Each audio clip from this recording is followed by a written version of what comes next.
আসসালামু আলাইকুম গাইস। তো আজকে একটা নতুন বিষয় নিয়ে আলোচনা করবো আপনাদের সামনে, যে অনেকেই স্কেটিং করে হালকা পাতলা স্কেটিং পাওয়ার পরে অটো রিকশা গিয়ে ধরে।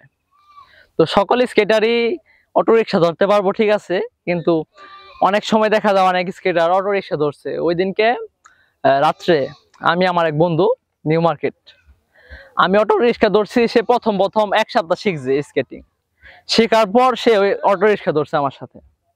তো অটো রিকশা যখন ব্রেক মারছে ওই টাইমে দেখি ওই ওর অটো রিকশার মধ্যে যায় বাড়ি খাইছে।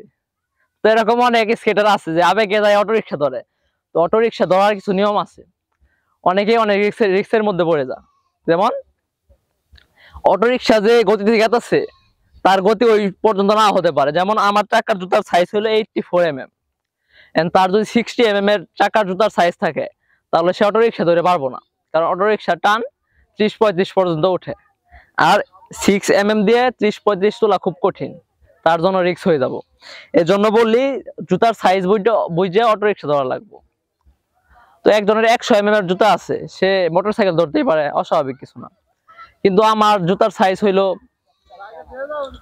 60 mm বা 80 mm, আমি মোটরসাইকেল ধরতে পারবো না, কারণ আমার চাকার সাইজ কম।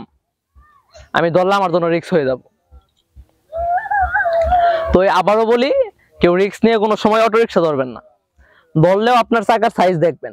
আপনার 60 mm এর চাকার সাইজ হয়ে আপনি বড় অটো রিকশা ধরছেন, তার গতির সাথে তো আপনার জুতা পারবো না, আপনার দুর্ঘটনা ঘটার সম্ভাবনা থাকবে। এই জন্য যত সম্ভব আপনার চাকার সাইজ দেখবেন, এবং আপনি কতটুকু পারেন, ব্রেক ধরতে পারেন কিনা, যে রান কত করতে পারেন, আপনার স্পিড কিরকম হয়।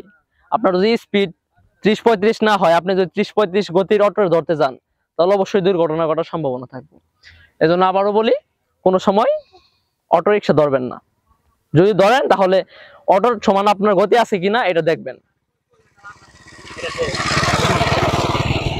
আচ্ছা, নাই মোর কাটো, এই বয়স তো বই না।